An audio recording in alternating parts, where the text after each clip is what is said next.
tune in if you want to hear. So we have Chad, Josh, Dmitri, and Marcus every Friday. It's the Square Round Table. Tune in. It's the Square Round Table podcast. Let's have a blast. I know at work you had a long day. Just relax and tune in. Well, what's going on, my freaks and geeks? Welcome to the Square Round Table podcast. Guys, as usual, we are back with another amazing episode. I want to first and foremost thank our wonderful viewers and listeners for joining us every week. And guys, we are all back together. And of course, when we're all back together, you know we got to bring you guys some heat. We got to bring the fire, guys. And tonight we have a very special guest. Before I talk about him, this guy here is really the light in the atmosphere of rock and roll that's really dead right now. We're going to talk about that later on. But rock in general, for me, isn't doing a thing. But when I heard this guy right here, my ear immediately sparked, and I just knew I had to have him on the podcast. So this dude right here is a wonderful musician and a great person. I just want to welcome Mr. Sam Hauge. Welcome to the Square Round Table podcast, man. Well, thank you for having me. Welcome, brother. Yeah, I'm happy to be here.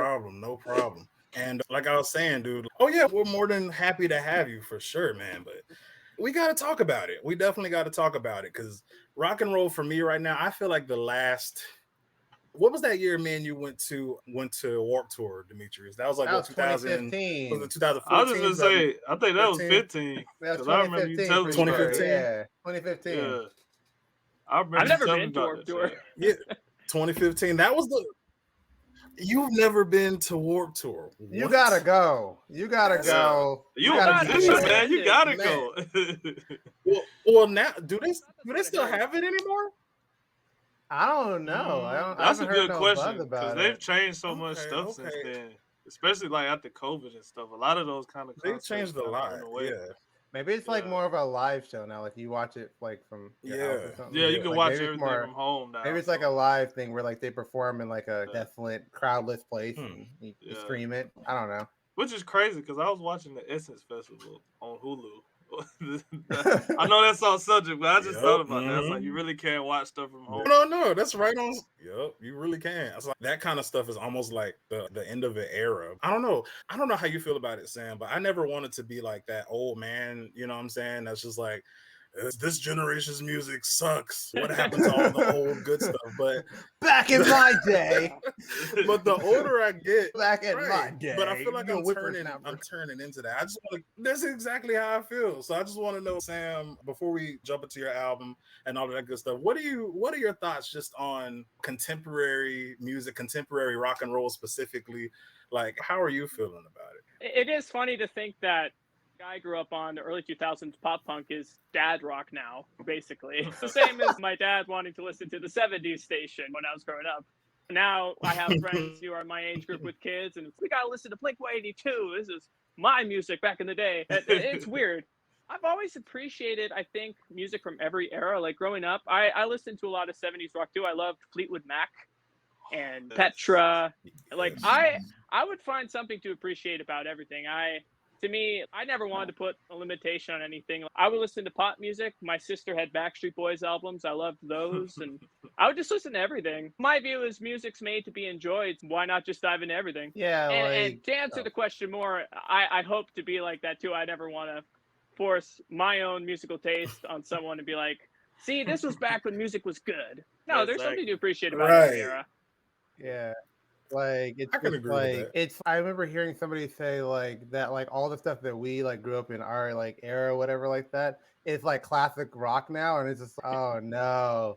Oh no.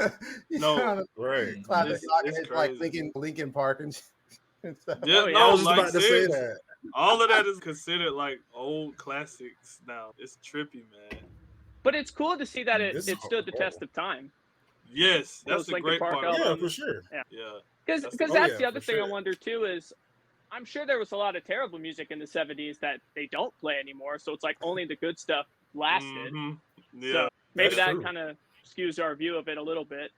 But Exactly. Yeah. Definitely. Yeah, I think so. I definitely think so. It's just bizarre though. It really is because I always make fun of Marcus because he's old. So we always talk trash. Oh man, you can't talk nothing about anybody being old. Sam. Mr. By the way, he just turned 30, so So he he's can't now talk. in the same He class can't as talk me. about it. So he can't call me old anymore. He can't do So, it. I mean, He's old man status older now. he's still older than me. You know, you still I got older, 2 years on older you. than That's me. it. 2 years. Man, 2 years is something else though. I mean, I'm still 30 though, so I'm okay. I just No, turned. well, I'm Sam, 24, so I you have see- nothing to worry about. you see how they do me, Man, Sam? Josh, we ain't talking about you. This doesn't involve you, Josh.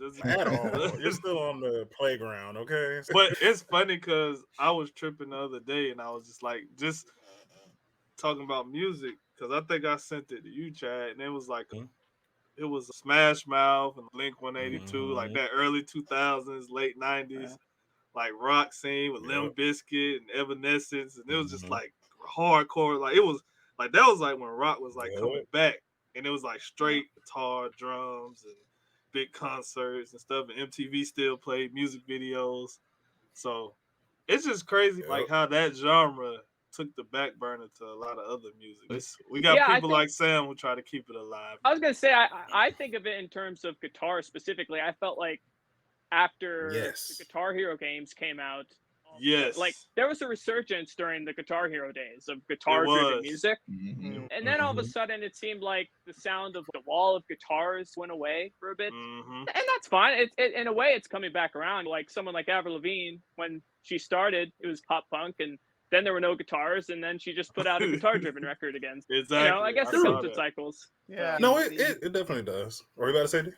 I was gonna say, like, when you think of, we grew up around the age of Paramore, and Paramore has legitimately changed their sound from where they were when they first started to being now. It's completely different. It's as if they don't want to touch the drums and the guitar really. They just don't want to touch it. Hey, I ain't gonna lie though. I ain't gonna lie. That song she got the choir in that. That's a banger. That's a banger. Is that Ain't It Fun? Yeah, Ain't It Fun? Ain't It Fun? That's a banger. I'll be in the gym rocking that one. A good song is still a good song, no matter what. So I mean, I'm all for it. Yeah, but I agree. I'm not like trashing it or anything like that. I'm just saying like the sound is definitely changed. Yeah. Don't come at me, Paramore fans. I ain't coming at you. It was in their latest album. It's like the guitars came back, but it was more like clean guitars, like jangly chords, if that makes sense, rather than like a wall of power chords. Agreed. It makes sense. Yeah. That's why. And I get that too. Okay. Oh no, I was gonna say they had those 3 songs where they were like super like rocky, and then they like went into like this. I wouldn't even call it abstract. It was like more or less just like different sounded vibe. I don't know how to explain it, but it shifted in the album. It went from that to a different part, which it was cool. But like those 3 songs, I play those 3 songs like in rotation. The ones where they actually hit those drums and the guitar. I'm like, yes, do more of this. Yes. But also, they just won't. Yeah. And the other thing is, Haley Williams, she has that good belting voice. So when they do the loud rock stuff, that's really when I love the sound. Exactly. Yes. Yeah. Agreed. Same. But yeah, Sam, why do you think rock music has become like I wouldn't say watered down, but it's not as hard hitting and more pop-esque? I guess I don't know. If I were to go by my friends and families who aren't as into rock, I think a lot of them just don't like. It's just too loud and abrasive for them, maybe. And that, I kind of look to my sister for what is a good example of the general market, if you would. And she just likes songs that hit you as hard with a wall of noise. So that's my only theory. But then, like I said, if it goes in cycles, all of a sudden you have a group of people who maybe there's a lot more angst and they want that wall of noise and that more aggressive sound. Yeah, that's my only guess as to why it comes and goes. I think it's like also more marketable to be like poppy too. You know what I mean? Yeah. To have the pop sound. I think so. And like Sam said, it's the word you said, like angst. It's hard to be a 40-year-old man, you know what I'm saying, still screaming about, how you didn't get it. treated right in school or something. It's tough to do that. So I get why over the years guys like, so I get that. Why over the years guys like Linkin Park and Panic at the Disco kind of evolve their sound for sure. Yeah. The thing that with me, especially what I like about your album, Sam, is just like it's okay to leave out that kind of subject matter that might be a little bit more juvenile, but still hold on to that same sound. You know what I mean? So like we talked about a lot of different people, and I'm sure a lot of people that were folks that you looked for as inspiration as well. But I wanted to know, as far as the sound goes on your album, like what made you tune into that, like you said, that wall of sound, that the more punky type of riffs and hard drums? What kind of made you lean more into that? Because really, it could have gone either way as far as what the music, what the area of music is today for rock and roll. I guess the first thing I would say is it's always been a goal of mine to make an album in general, and I didn't know practically how to pull it off for a long time. So a big part of it was doing a style that I was comfortable with playing in the studio. Because when I learned how to play guitar and drums, that was the style. I got, tab books for Sum 41 and Metallica, and that's the style I learned how to play. So with going into the studio, I knew that if I really like bands like Owl City as well, or I guess he's an artist, Adam Young, Owl City. But I don't really know how to create those sounds yet with synth and computers. I know how to play power chords on the guitar though.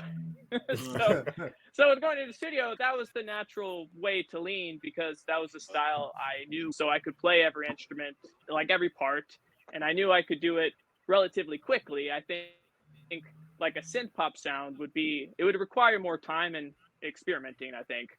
So, and also I just love that style of music. I'm a drummer first, so I really wanted to just hit hard and wail on the drums, That was just those reasons. That was the obvious choice for what do I do first stylistically. Okay, cool. And I should mention too, I wrote a lot of songs that were all sorts of different styles, and after sitting with them for a while, those felt the best to me. So that also just happened naturally, where these are the best songs. So I guess that's the style I'm going for.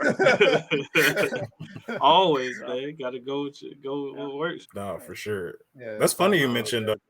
That's funny you mentioned Adam, because that's exactly what I thought of when I heard the layering in your voice in My Home, like that. Yeah. Sure. That definitely gave Owl City vibes. Because man, oh my gosh, like I remember. Big shout out to my high school literature teacher, Miss Yerskis. Like that lady put me on to Owl City, and I haven't been the same ever since. So like that's such an English teacher name, though, Chad. Yeah, Miss Yerskis. Could you say it one more time? I'm sorry, y'all. It just sounds so good as an English teacher. Yep, Miss Yerskis. That lady is the truth. Yeah. But so what she would do was, so she would, during like us taking tests and stuff like that. That's how I figured out about Linkin Park too. I had teachers, they would just play, like one of my professors, he played Collision Course all the time while we were in class. And Miss Yerskis specifically, she played Owl City's first album like all the time. And one day I just went up to her after class, and I was just like, what is that? I don't know what you're playing, but it just does something. I love it. I love that sound. And she was like, oh yeah, this is Owl City. Here, I'll burn you one and bring it to school tomorrow. And she gave me that's awesome. Yeah, man. Burning CDs. That's something you don't hear. Right? I was about to say, when you said that, I was like, oh man. Yep. That's crazy. Your school must have been great, dude. I went to a Christian school, so we couldn't listen to no music. You lucky. We couldn't listen to that. They weren't playing no music in class. We had my English teacher, she did, but she would play like classical music. Well, she played a little something every now and then. More so to just get us in the mood to write and stuff. Especially like when we was reading like the Canterbury Tales and Beowulf and all that stuff. She just tried to get us in the mood. But no, that's cool though. Y'all lucky. Y'all so lucky. We didn't get I went to a performing arts school, man. I keep forgetting singing and dancing all the time. I had my thoughts, man. That's all I had with me. Look, Dmitri was in the classroom in complete silence. I was humming, but that's it. If I didn't know a hum, I was done. No, pretty much same with me. I wasn't really, my teachers weren't really playing music like that either. I remember it was one song where I remember that my art teacher was playing in middle school. I think it was high school. She basically just played multiple days. Like I remember her playing like a Karma Chameleon. Oh, Like, I know that had to drive you crazy though. Nah, That's a wow. that So song is crazy. wild. Like it's burned in my memory. Like she Yo. loved that song. Joshua, Sam, I gotta tell you, man, my brother played that. See, if he wasn't playing that, it was like 2 years straight. Every day he would play that song, or either he would just sing it. I'm so tired of that song. I don't know what to do. Like, Yeah, no, like I thought can't. it was Like when you mentioned that, I got PTSD. When I was like a teenager, it's like, fine. I just can't. No, if you hear it like more than one time, it'll do something to you. Because it's an a great earworm song for sure, man. Yeah, but it's just that after a while you just okay. But yeah, no, like I was so fixated on that song. Yeah. Like, I remember when I made it my alarm. Oh no! Oh, God, no. Yes, Joshua. No. Yes, I do. Yes, I apologize. I sincerely apologize. So you a drummer first. I gotta ask the question: who's one of your favorite drummers from a band? Ooh. I have Wow. a couple. Truthfully, I think I would probably say first would be Aaron Gillespie from Under Oath. Okay. Ooh, I know my music doesn't really sound anything okay. like theirs, but I don't know. I could watch him play drums all day. Like, Yeah. just the way he hits. I don't Yeah. know. It just. Yeah, I agree. I'm just like, yes, I want to be like that. When I'm playing drums, I want to feel like that. And then I'd also say Jen Ledger from Skillet. They have Ooh, similar yeah. styles overall because they both sing while they drum. So they have their moves where they're leaning over into their microphone. There's actually quite a few similarities between the two of them, but Jen Ledger uses a lot more double bass stuff. Aaron got rid of his double bass, so he's down to single pedal now, which really bums me out because I loved the way specifically he used double bass because it was different than other metalcore bands of that era. He would throw it in for really quick fills rather than just like the breakdowns you would hear in every band. Like he would always use it differently, and so differently that now he just got rid of it completely because he didn't like it anymore or something. I don't know, but Jen Ledger, on the other hand, a lot of similarities, but she does a lot more of the kind of classic metal double bass stuff that I love. So I would say both of them. That's a good reference. I never, when you have conversations about favorite drummers, I never get a Jen Ledger reference, but that's a good one right there. I love her. For me, Skillet doesn't exist before her. So that's wild. That's wild because I love everything they've done with Jen as well, but I was on the Skillet train long before she joined the band. So to me, there's a whole nother world of Skillet way even before she got there. So it's funny to hear that for most people. It's like mainstream wise, people didn't really know who they were until she was in the band. This is true, and that I was about to say, and I'm a little biased in that because I think was Comatose my first. Yeah, I think, but then Awaken Alive when I got that album, Joshua knows I played that thing to death.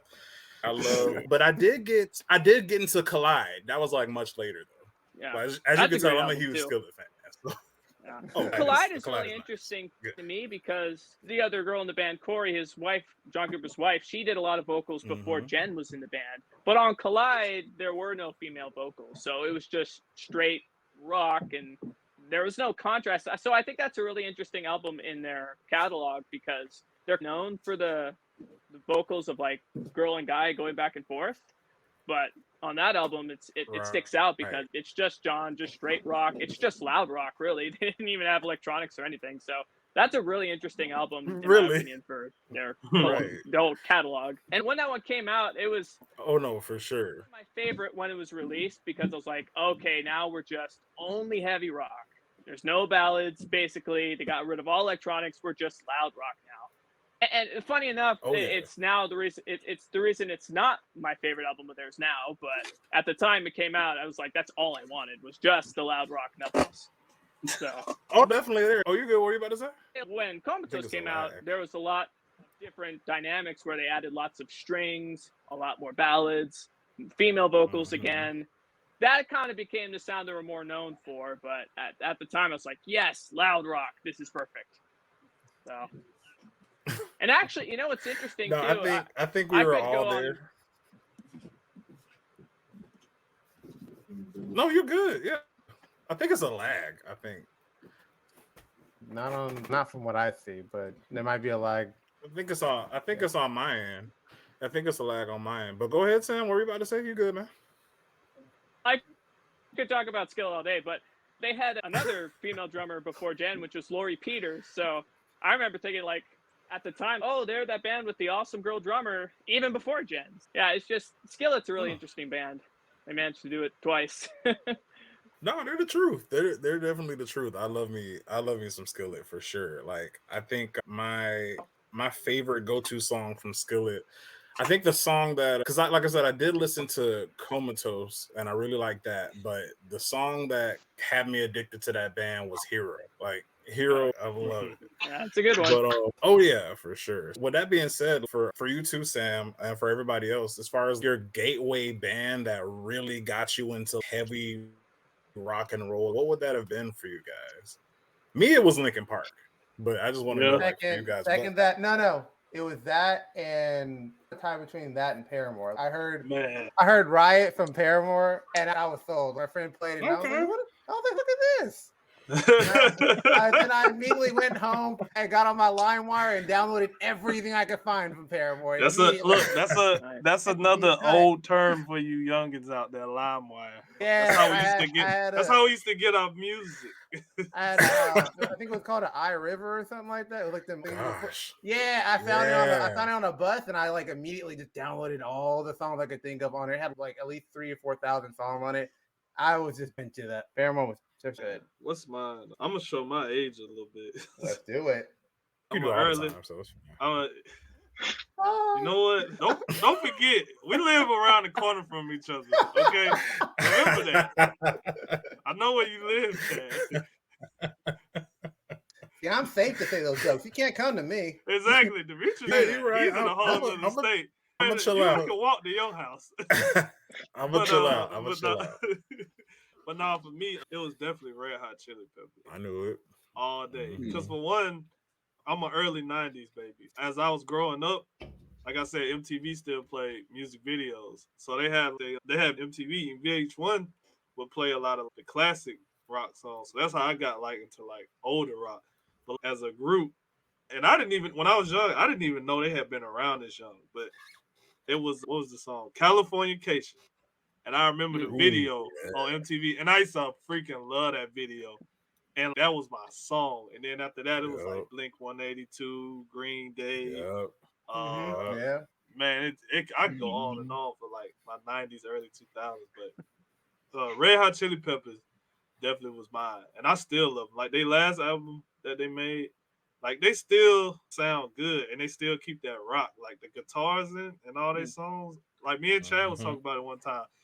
It's almost so unique that you can't really replicate it almost. Because I know Chad was joking and saying he tried to play it one time. He just couldn't. It's tough. He couldn't get it. I can't. Yeah. I would say probably my gateway to rock would be Metallica.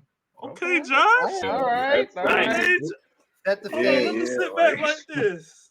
Okay. Yeah, because I've always been somebody to be like just like fixated on one particular band for a good minute. And Metallica is one of the biggest rock bands where like I pretty much listened to all of their albums. And basically them and Linkin Park. Like I was fixated on Metallica and Linkin Park forever. Yeah. And I would just listen to all their stuff backwards and forwards. I was just gonna say I got into Linkin Park. It's funny because I got into Linkin Park because of Jay-Z. Because he did that song with him. And then I went and just listened to their music, and I was like, these dudes are like, they for real. I love They're crazy with it. Rap. Yeah. That's what I liked about them. They would rap. The dude would rap in the songs, and I was like, hey, So you got me. I'm hooked. I'm in it.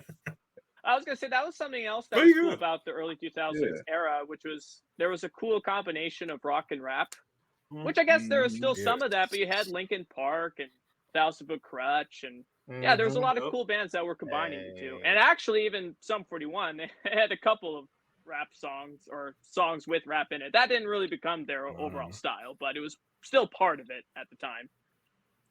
That was a crutch. That's not a lot of people are talking about that. Not a lot of people, right? Yeah, but they don't. They don't. I was just listening to that. I got introduced to them by all the anime videos they used to do. Everybody used to sample them in the AMVs, and I used to be like, "Hey, this hit."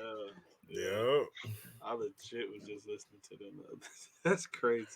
That's wow. No, that's old school right there for sure. For real. So what about you, Sam? What would you say, I guess like hard rock specifically, what was that band for you, if you could remember, that really just sold you? I remember my first rock concert was actually Petra. That was a concert when my mom took me to, and they have hard rock in their sound. They do a lot of contemporary worship stuff as well, but if you dig deep into their discography, they got a lot of heavier stuff. And then I would also say Fleetwood Mac. I had their live album, or my dad had their live album, The Dance, and they made those songs.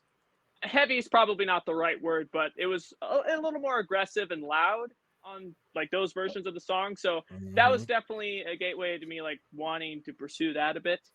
And then actually Skillet pretty much right after that, because, you know, at that time they were, I guess it was their third album where I first heard of them. They had an album called Invincible. There was a song called Best Kept Secret, and I saw that on TBN way back in the day.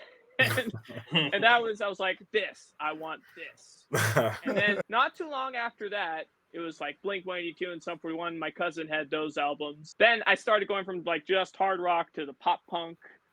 So hard-driven music in general. But so yeah, Petra, Skillet, kind of where it started. Nice. Man, we got. I'm just gonna say, we just got some good taste in this little circle right here. Yeah, some good music going on. And I forgot to mention, of course, Nirvana was another one of mine. Oh man, I like Weezer, Radiohead. Yeah.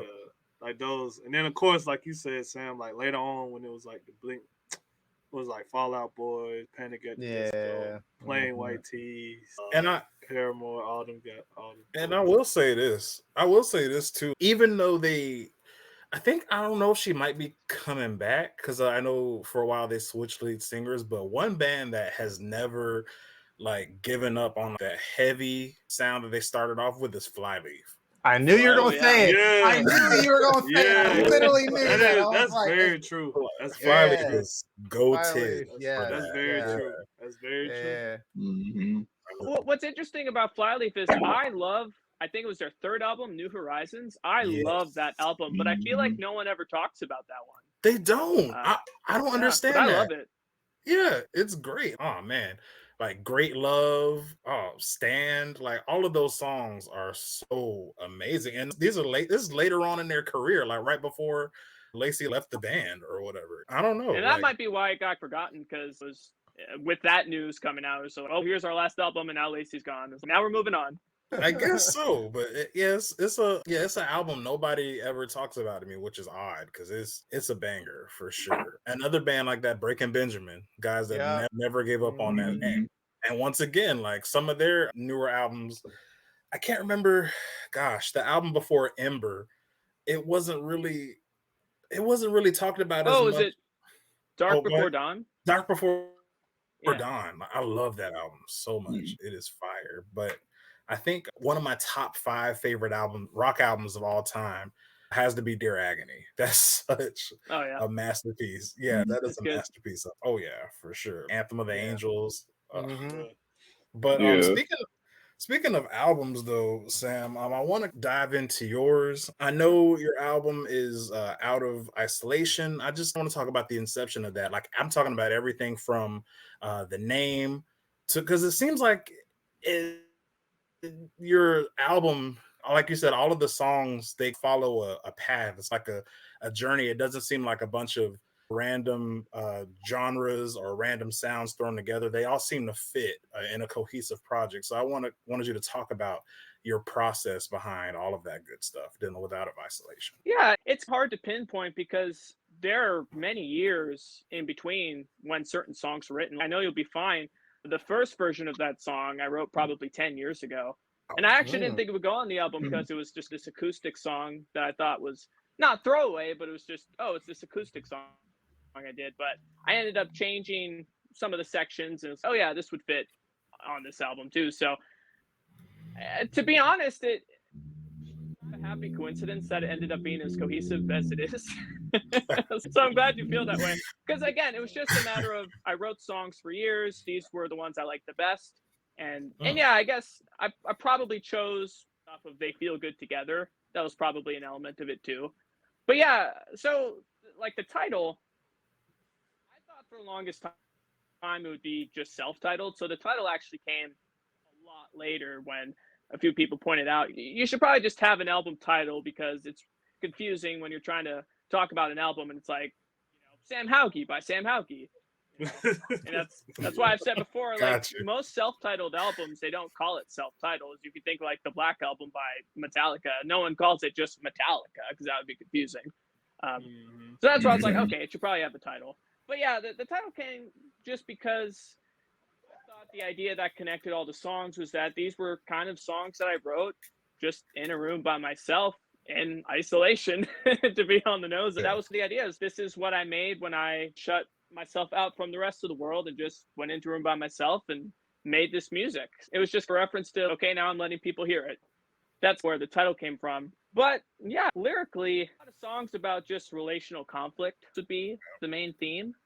And yeah, I guess that it ended up being the case because that's how daily life is. No matter how many years go by, that's always something you're dealing with. Anything behind it. Okay, I like that. Understandably. And so just the technical side of things, because I'll be honest, I found you on Instagram, I want to say, and I think I was at work or something, and I was listening to your song, and I looked at the video that was playing, and it just threw me off because I was like, wow, okay, so you're playing all the instruments. Like, that's insane. Right. And then I called Joshua into the room. I was like, yo, bro, you got to hear this. And my man is playing all the instruments. Like, so it was like, so for me, because it just gives the vibe of what's a lot of different musicians bringing what they can to the table, even though it's literally just all you. So was that something that was always in the back of your mind that you were just like, okay, I'm gonna just, so I can play all these instruments, I'm gonna do it myself? Or did you ever have that band set up? Did you ever have a band, or did you ever want to release the album with a band? I actually was in a band for a while, way back in like 2011. I was in the band for 2 years and then came back for a little while a few years later. So I think it was good that I had that experience. In that band, like, I wasn't leading the charge whatsoever. I was one of the guitar players, and so I definitely had a supporting role in that. So I think it was good to experience that. But I think what I learned through that was I just love songs and I love creating songs. And it's great to be in a band setting where you have to find common ground and write something everyone likes. Like, I think often that leads to really good music. But coming out of that, I always had this desire to just be able to create a song from the ground up. That's just my area to do what I want creatively. That was always something that was important to me. So I think from that time on, I definitely had the dream of, no matter what my career ends up being, like, I'm going to make an album. I'm going to make a full-length album on my terms where I could do my songs the way I want, just play every instrument. And again, that desire really just comes from a love of songs. I just love creating songs and really having the freedom to do. If you're in a band situation, someone else can tell you, I don't like that guitar part, I don't like that chorus, you have to change it. Right. which is selfish, but I think if you can put it in the proper bucket and just be like, I want the freedom to be able to create a song from the ground up. You want it to be completely your vision, basically. You want to be like literally in charge of everything. You want to be the boss of all things, so no one can tell you, hey, I don't like what you put there. You're like, at least musically. I can understand that. Yeah, but what was the first instrument that you learned how to play? Oh, it was drums, definitely. Oh, okay. Yeah. And I consider myself a drummer at the end of the day. My desire to play guitar really came from a desire to create songs, like I said, because I needed a melodic instrument in order to compose a song. So that's why I would call myself a rhythm guitar player at the end of the day, because what feels good to me is playing chords and singing. I'm not really a shredder. That was never as much my lane. I had a phase where I tried to be, but I learned pretty fast that wasn't my lane. So Hey, I understand. I same I here. mean, These big old sausage fingers can't do any of that. So it's not gonna happen. well, I mean, in my oh no, what you say? well, it's so interesting when I get together with other guitar players, though, because I can see how differently we think of, or just how we hear the song. Because I'll play with a guitar player who he's always going to go to that single note noodly lead part, something like that. And for me, it's just I just want to play the chords. And it's really interesting because I Same. could see we just have a completely different mindset of how we look at the instrument. It's really interesting. Mm-hmm. Oh yeah, Josh? basically, I was just saying. Nah, in my experience, you were definitely shredding because I mean, I'm more of somebody that just listens to a lot. It's funny because, like I say, one of the first my gateway into rock is Metallica, but I listen to more like soft shoegazy stuff, and but like your particular sound definitely does remind me of when I did listen to Paramore and just this music like that because like we were saying, I don't really hear a lot of stuff like that. Not really like on the radio. I don't really hear it on the radio. Or I might see what's like the most popular like rock song on Spotify, which wasn't a good idea, or which Spotify or just like on any streaming platform, and it just doesn't really sound. It just doesn't. I can't. I don't want to. I don't want to just say it's not. Yeah, that's. Just, I don't. Chad was saying I don't want to be an old man or whatever and be like, oh, that's not rock or that's not this, that, or the third. I mean, because I just don't want to be that way. But it just the stuff that you make, I don't hear anything like that. Not much anymore. Yeah, I can agree to that. That's why I got excited when I listened Yeah. to it. I was like, yo, what is this? I literally got excited. I was like, I heard the first song and I was like, oh, yeah, this is good. This is what I needed. And then I got mad when the album ended. I was very mad. Oh yeah, completely. You gotta leave people wanting more. You don't want to wear out your welcome. See, he knows. you're gonna have a long career. No, that's son. true. You get it already. You already get the Yeah. formula. Nah, totally. And So, and I've always yes, Sam. Speak. Oh, go ahead, Josh. oh yeah, sorry. Yeah, sorry to You talk good, bro? Go over you, ahead. but yeah, I've always been like fascinated with just the okay, cool, yeah. But I've just been always been fascinated with the inner workings of this, with just like this creative music and this kind of just the anatomy of being able to just to create a body of work, not just alone, but with other people. And I was gonna ask you about Yeah. just your time with tracing. Yep.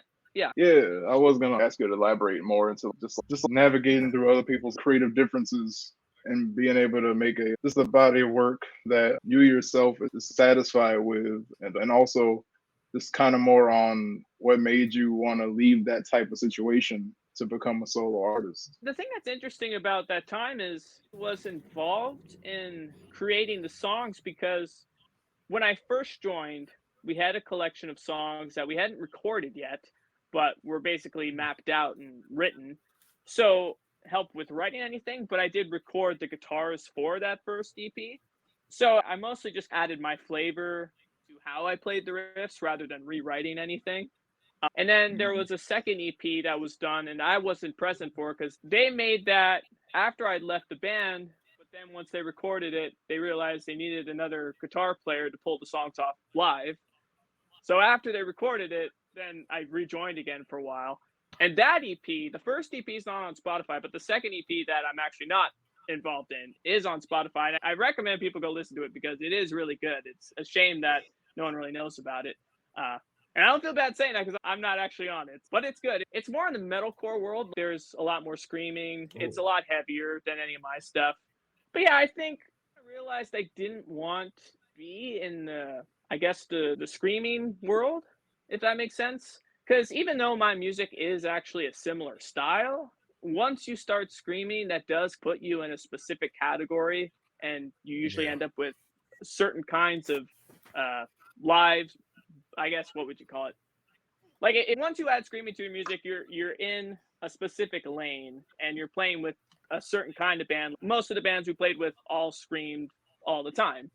And I just realized that I wanted to get back more to just melody. I wanted the heaviness and the speed of heavy rock and pop punk, but Yeah, I really wanted to focus on just melody, and I felt like that would be more timeless, for lack of a better word. I could see myself singing songs well into my old age. I couldn't see myself screaming well into my old age. I think that was part of it. But yeah, whenever you put 5, 4, 20 something guys together, there's going to be all sorts of conflict. That's just unavoidable. So there's always so many factors that go into whether or not a situation can work long term, just beyond music and everything else. I think when you're that age, trying to start a band is so much more stressful because you have that hope of making it a career, which makes everything feel like life or death almost, like Yeah. every decision. It was a great learning experience. Yeah, it was. There was a lot of good things I take away from that time. Cool. But and also you mentioned just like the speed of pop punk because I wanted you to talk to me like a little bit about Going in Circles because while I was listening to Oh, your sure. album, like Going in Circles was definitely it felt a lot different from just the other songs. That song in particular, I was just like, oh wow, because listening to Can't Find a Way Out, I wasn't really expecting Going in Circles threw me for a loop, but in like Well, major key. in a good way. Yeah. Yeah, like Well, just I think part of it is what I was trying to avoid is in this genre, a lot of times you have songs that mostly all in the same key, and a lot of that comes from the tuning. Like you do a drop tuning, like if you're in drop C, a lot of the riffs you would write center around that open lowest note. So a lot of the time your songs end up all being in the same key. And the same is true for something like Metallica. You throw on any of their albums, there's a good chance 11 out of 12 songs are all E minor, all the same key. Right. So that's what I was trying to avoid. So yeah, you have a song like Going in Circles where it starts in a major key. It has some heavier sections that come in later. And I guess really it was just to add some variety. I felt like it was overall a pretty, I don't know if dark is the right word, but yeah, a fairly darker album. And a song like that just, I don't know, lighten things up temporarily. Musically, for that song, I wanted it to feel like being at the fairgrounds.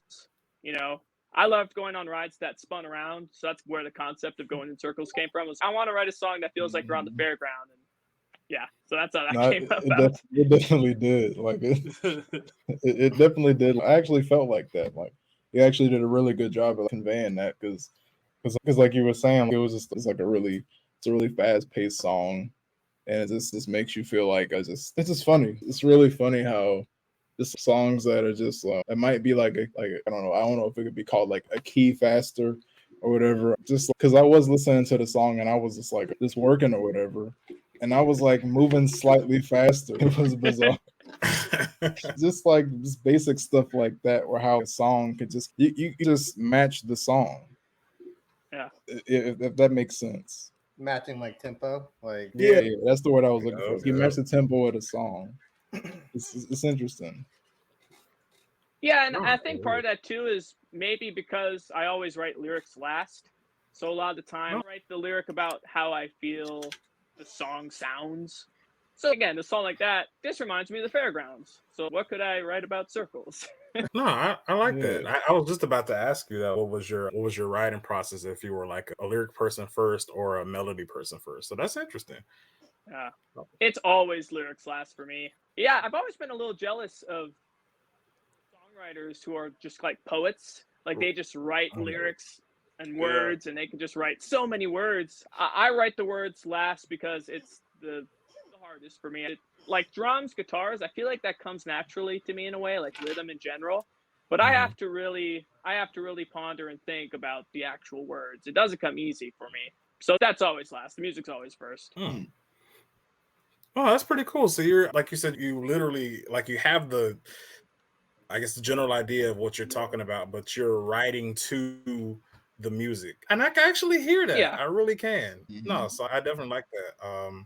Because I think it was, which one was it? Is it Let This Go? I think that was the. Oh, sure, yeah. Yeah, that's I think is my favorite. The way you sing over that opening Yeah. like that. I just love the opening guitar, and it's Yeah, it's just lit, and your vocal melody over that, like it's the way they're like battling one another is like really interesting to me. So I could tell that you're writing to the music and not vice versa. It's pretty cool. I personally like the transition from like goodbye to under a spell. Like that. I love that because it's just like, whoa. I don't know how to explain it. It just pumps me up. It goes boom, and it's boom, and it's like a roller coaster from there to the end of the album. And I'm just like, and that's why I like when I got done, I was like pumped up, and I'm like, where's the rest of this stuff? And they played Spotify does a thing where they play like another artist from a different thing, and I'm like, this ain't it. What's going on? I look at this song and I'm like, it's a whole nother band. I'm like, I'm going back to the beginning of the album again. Let's cycle through. Yeah. So, that right there is a huge compliment because you're always trying to stand out from other bands. So hear you say that it's such an obvious difference. That's a huge compliment. So thank you. Of course. Yeah, no, totally. And just to put even more of a caveman viewpoint on it, because I'm not much of a music nerd as Chad, but no one is. But yeah, so I mean, my caveman viewpoint is like it's just crazy how you're just a one-man band, and I wouldn't know. I would have no idea how to even be able to put like lyrics to an instrument. No, just like have that as like a thing that's actually listenable. No, seriously. Like I said, I can't do any of it. Oh, God. It's weird how I still don't feel like I figured it out. I'll work on the song. I'm like, why can't I come up with anything? So I don't know. I don't know how it's done either. It's just keep trying, and after a few years, hopefully you have at least one good song, but just keep trying. There you go. Just dedication. Keep chugging at it. That exactly that dedication. Dedication to it. You learned it. So you learned instruments. Go ahead. Sorry. No, I was just gonna say, even like you said, with learning instruments and things like that, and just being able to be a one-man band during the album. Have you ever thought about like, touring? Like, how would that work out for you, or are you gonna try to do a band? That's what I was gonna say. Is being a one-man band is great in the studio because you can do everything so quickly. You don't have a whole bunch of cooks in the kitchen. Right. I come in with a song that's ready to go, bash it out, good to go. That part is great, but it's figured out the live situation, to be honest, because when you're dealing with everyone who has different schedules, first of all, you got to find the right people in the first place. But then you have everyone's different schedules. Everyone's got jobs. A lot of people my age have kids. So, honestly, that's something I haven't figured out. When I made the album, like I said, it was always a bucket list thing for me where I'm going to do this in my lifetime. Like, I have to. And I decide even if I never make any money, even if I never tour, like it's still worth it that this thing exists. So I'm just going to make the album I want to make, and I'll figure it out later. Later is here. and I haven't figured it out yet because I could play a fair amount of these songs acoustic. I mean, I was jamming with a friend the other day. We were trying to come up with 2 acoustic guitar arrangements of the songs to maybe try playing. And what I discovered is a lot of these songs vocally, it's like when I play them acoustic, I feel like I'm yelling at people because vocally they're so high because I'm singing over loud guitars. But if it's just me and an acoustic guitar, we're in this little room and I'm just screaming at you. Not literally screaming, but when you're singing at that higher range, it feels that way. So I don't know. I'm still trying to figure it out. I think the right songs moving forward now, I'll probably be making more of an effort to write something that I know would work well solo acoustic. One, because that's what I would need to do to move forward, but also because now that I've done an album that's that style, I almost feel like I have to do a different style moving forward. Otherwise, it just wouldn't be that interesting. Because you never know how many songs you get to record. So I don't want to just do the exact same thing over again because maybe that wouldn't be worth the investment. But I'm still trying to figure that out. It's a good question. So. No problem. I actually didn't think of that when you were talking about just doing an acoustic set, because I was just racking my brain. I'm like, how would you perform that live? But yeah, the acoustic set makes sense, and it's just interesting to me. Like, just being an outsider looking in, you don't really think about the songwriting process. And like you said, making songs, not just, it's so much to think about because you're like, okay, I want to make this something that I enjoy. I want to make this something that's relatable. I want to make it catchy as well. And now, okay, I want to make something like you were saying that I can translate on acoustic guitar without seamlessly almost. So yeah, that's a lot to think about, man. And then the That tough is, thing yeah, is that's too a is tough even if one. you get great players different just because they're different people.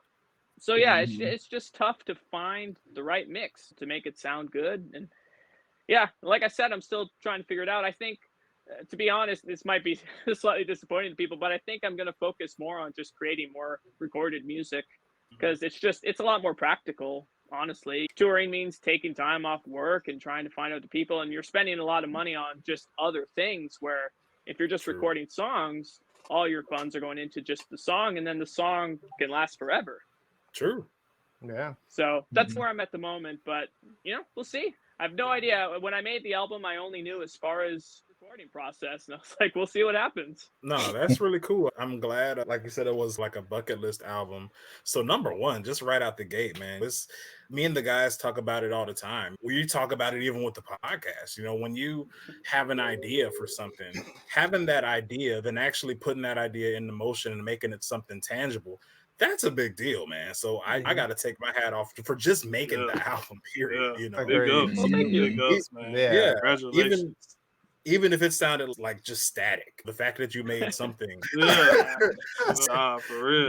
but you made an album, you did something you wanted to do, and then it's just amazing, man. It's really great work. So, Really great. Yeah. Well, thank you. So Great big up, stuff. big up. Like you wouldn't know it was, you wouldn't know it was like one person doing it by hearing it. Like Exactly. the video makes it like in perspective, like 100%. But like he told me, like, oh, he's a one-man band. I was like, what? And I like heard the thing. I was like, oh, that's impressive. That's so cool.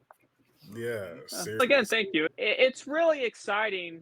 Like I said, because I've had some of these songs for so long, it's really exciting to have people hear them finally. Like I said, to have someone say, they heard I Know You'll Be Fine 10 years after I initially wrote it. I mean, that's so cool. Yeah.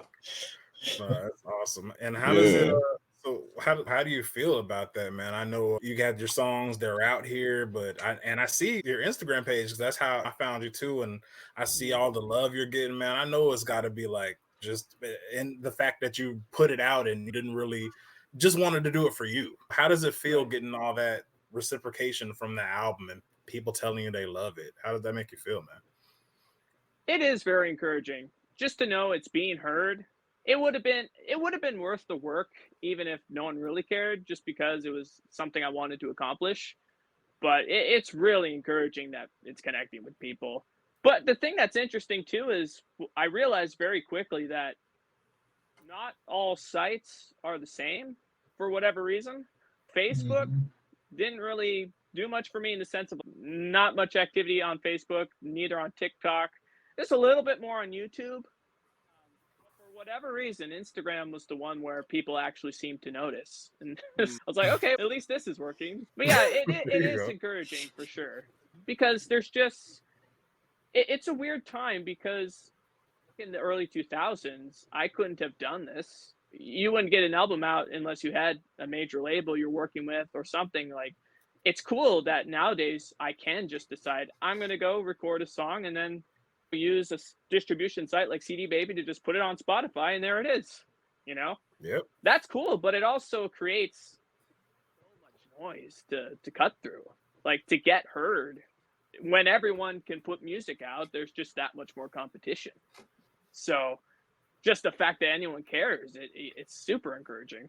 Awesome. I'm definitely happy to hear that. That feels good. And yes, agreed. Like social media is a beast. Like we know because we have a podcast that we try to advertise all the time. And man, when I tell you that algorithm can be mean, like goodness. So yeah, dude, I understand what you mean. Like, it'll make you feel accomplished 1 minute. Twitter's okay. That's what I'm saying. Next minute it's just trash. So like for us, it's like YouTube is iffy, Twitter is okay, but most of our stuff pretty much comes from Instagram too, and that's because of I think the visual aspect of it, getting to share like full length videos, posting our pictures. Like I said, the thing with you, Sam, that caught my attention was just somebody, because I'm constantly getting rock bands or whatever coming down my feed. I saw your video on my feed somewhere, and right then and there, I was like, okay, I got to talk to this guy. So that was it. That was it. It was Instagram. So. Right. Yeah, so the video thing is big interesting ups because to Instagram for that one. Sure. And I can see how valuable the video side of things is, but I do struggle with the thing about this era is if you don't have a video, it's almost like your song doesn't exist. And I've never been as much of a video person. When I think long term, that's probably the thing I struggle with the most is I don't have a desire to be an influencer, like a video guy. I feel like a lot of bands that I see that are successful, it's what they do is video blogging. Because of that, people hear some of their music. It's flipped.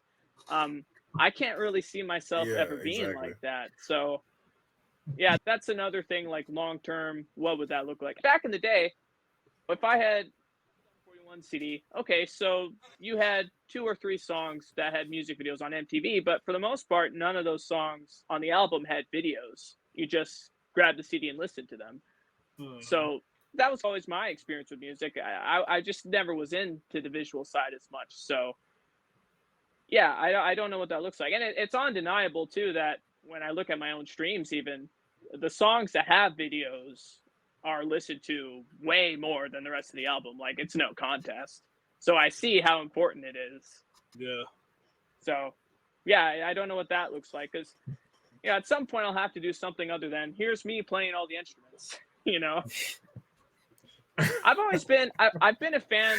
I've always loved live performance videos. Like if I watch a Metallica video and they're playing Enter Sandman live in Moscow or something, that's cool. But I was never into the music video where they're just lip syncing to their song. Maybe there's like a story element with some actors. Like that thing I've never really been into. Yeah. But I think for this first album, I can definitely see that. The benefit I had, or the advantage I had with the first album is it was an opportunity to show that I was playing all the parts. So that was like the angle I could take. So it worked out this time. I just don't know necessarily what that will look like in the future. Okay. It's an impressive display, so I feel like that's gonna like scary. Yeah, I was about to say I think so too. I don't think there's a. I don't know. I just honestly don't think there's a like we're like bringing back what we talked about at the beginning of the podcast, the musicianship of everything, the real instruments, the real guitar, the real drums. I honestly don't think there's an expiration date on that. I don't think it's it's not really. Like I said, it's musicianship. It's not necessarily a gimmick or anything like that. I think. Because the videos you put out, I think are fantastic. I don't think you need the glitz and the glamour and the story in the music video. I think what you do is honest. It's honest. You're playing the song. You look like you're having a good time. You're jamming out, killing the instruments. So I'm just like, keep doing it like that. I don't think it's like I said. There's no expiration date on that. Musicianship is always a plus for sure. Thank you. That's encouraging for sure. Yeah. Just keep it up, man. You killing. People love seeing those like live performances of like people. The live studio session.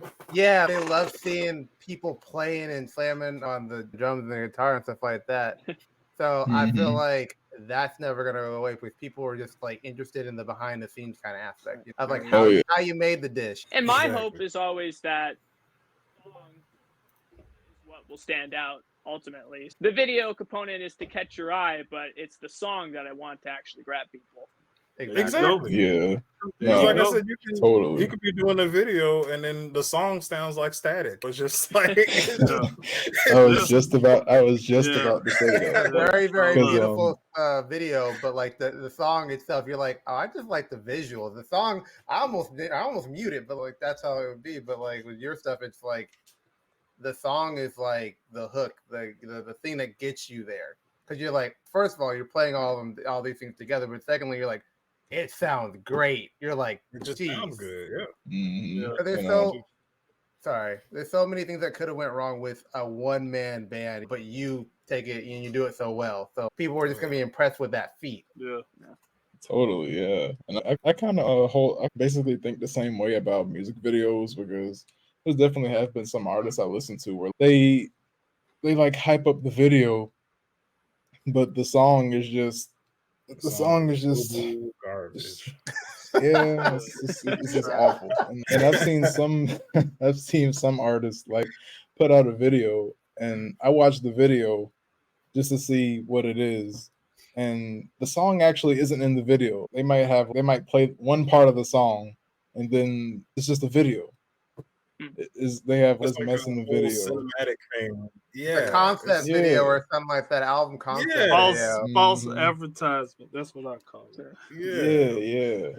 And my thing is, these things can work too. I think, like Sam was talking about at the beginning, all art is art. There's a place for it, but at the Mhm. end of the day, I'm also not too much of a fan.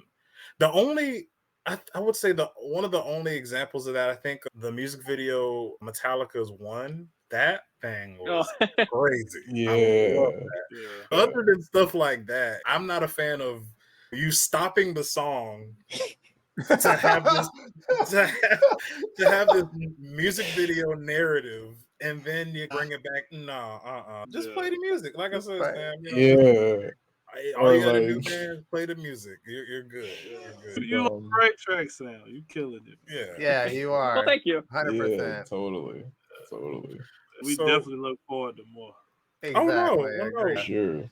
Yeah, we definitely look forward to everything that you're doing, and like I said, that's the biggest thing that made me reach out to you in the first place, man, because you're a really dynamic musician. The songs are great, they're relatable, they're catchy, and if you keep doing that, man, really you can't go wrong. All the other stuff like figuring out bands and how to transition to acoustic, all that other stuff, you'll figure it out. But everybody here, man, thinks you're on the right track, and you definitely got fans. Like, Oh yeah, fans. 100%. Totally. We got the fans Yeah. square round table. We all fans. Yeah, for sure. Well, thank you. Oh Yeah, man. and even like with like trying to figure out band stuff, all you gotta do is just go on Amazon and get you a cloning device. Just clone like 4 different copies of yourself. God, Josh, can you say anything serious? I thought you really was about to say something. I really thought he was about to say I was like, for what? Josh gonna say something that makes sense, and you go and say, Bro, well, I swear he was about to say something perfect. No, that's funny, man. It- Oh it- my word.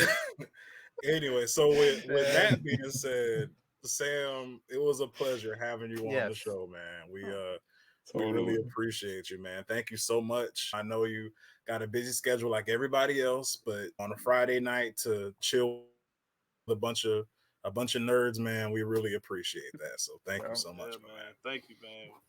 Yeah, Well, that reminds me, I thanks. got to show you one thing. I thought maybe this would be appreciated because I know there was some love for the superhero genre in general, but I wanted to show you this. I use Spider-Man guitar picks. I don't know if you can see it. Oh, Yes, hey. Awesome. I got a few Yes. different designs, like the Spider-Man Hey, the 3. black suit. Hey. The Yeah. black That's suit. heat. Okay. That's Yes. dope. And I don't know. Do you remember the game Shattered Dimensions? Yes. Of course. Oh, that's Yes. great. That's Yes. the That is best the only Yes. Spider-Man game. Yes. Come on, That's man. Come on the now. Spider-Man game. Yes.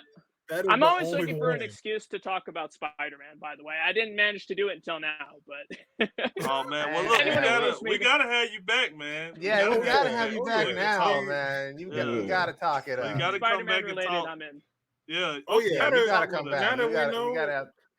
Yeah, now that we know you're part of the tribe, man, you made a huge mistake, bro. Because you got to come. You have to Yeah, come we back. gotta now. have a spot because we're gonna have to. So see, now we're gonna have to talk about who's the best Spider-Man out of Toby, Andrew, Oh, you try to start a and debate. the other one. So No, we're not the gonna other have one. Yeah. You definitely So gotta now come we back go- now. So so we're gonna have to come back and chop it up some more, Sam, for sure, man. So definitely we will be bringing you back to have us Yeah. a good old Definitely. comic book talk, man, for sure. Sure. But yeah, Sam, other than that, man, the floor is yours for sure. Definitely let all the viewers and listeners know, number one, what you got going on. Also, let them know social media, where they could find your music, all of that good stuff, man. The floor is yours. Yeah, I'm probably most active on Instagram, and it's just Sam Hauge Music, all lowercase, and it's Hauge, Sam Hauge Music, and that's also the name of my website. It's samhaugemusic.com, and it's Sam Hauge Music on everything: TikTok, YouTube. What else is there? Facebook. Yeah, Facebook is also Sam Hauge Music. Yeah, basically, if you go to my website or any of my pages, what's available now is the 13-track album, the full-length album, and then there's also videos for 3 of the songs. That's mainly what's available right now. On my website, you can buy a physical copy of the CD. I know that's not as big of a thing these days, but it was mostly for me. Is like I had to have a CD that I could hold in my hands of at least one of my albums. So I went and made it. So you can buy it if you want. And that's only available on my website, though. So that's samhaugemusic.com. Yeah, it was available on Amazon for a little while, but now it's only the digital that's available on Amazon. So. Okay, cool. So no problem, no worries for all of our viewers and listeners. We will put all of Sam's website and all of his information down in the description below. And just every week, guys, guess what time it is? Shameless Shameless promotional. promotion. Come on down. Yes, sir. Yes, Here we sir. go. Come on down. Yes, sir. Yes, sir. It is time once again, guys, for the shameless promotional. And as we are the Square Round Table podcast, and you can catch us every week on YouTube and our website, squareroundtablepod.fandomlim.com. And one more time, that is squareroundtablepod.fandomlim.com. What you got for us, D? And you can also follow us on Rap Nerd for sure. If you want, if you haven't found us on the Square Roundtable Pod, you can follow us on Rap Nerd. That's like Tuesdays and Thursdays, right? All right. Yep, that is every week on Tuesdays and Thursdays. Yes, sir. Cool. And also, you can find us on YouTube. And if you like the video, smack that like button. Leave us a nice comment about anything we talked about on here, the music, what band got you into the hard rock scene. If you think Tom Holland is the best Spider-Man, I don't. But if you think he is, go down there and leave that comment and then talk about it. Keep it down there. Keep it good. And let us know if you heard the album. We would definitely love to hear all that stuff. And, hit that notification bell on the side of the video so you get notified of this video and future videos.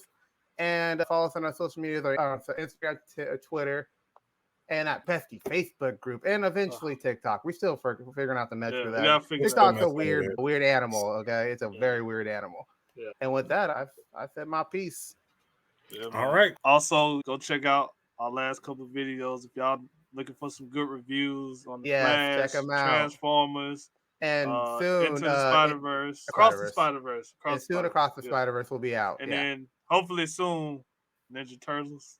Okay, we're working. We're working on that. We're working on that. We got some stuff going on outside of film that we're trying to get to, but yeah, just check that out if you want.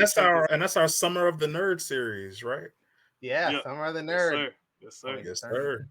All right. Well, yeah, y'all please, and I will make sure I share all that good stuff. Make sure to check out Dmitri and Marcus Summer of the Nerd segment. They are killing it out here, guys. So we will post all that stuff and share it on social media. We love our guys. They out here killing it.